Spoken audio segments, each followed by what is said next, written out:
sama macam nama CEO kita. Kau jangan merepek lah, Haziq. Mak aku dulu masuk sini je cleaner je. Dia dah berhenti dah pun. Sekarang ni dia duduk kat kampung. Tapi nama tu sama sangat dengan CEO kita. Kalau je pun kebetulan, takkanlah boleh sebiji macam tu. Berapa ramai je pun orang nama Sofia kat dalam Malaysia ni. Dah, stop.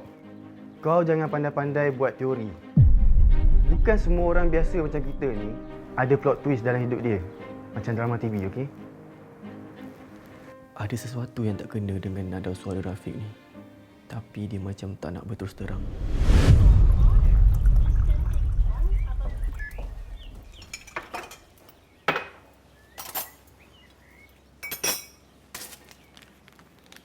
Saya nak minta maaf pasal lift hari tu.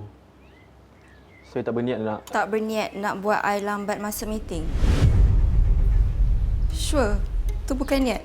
Tekan lift banyak kali macam tu, itu sabotage tau nama dia. Okey, saya tahu saya salah.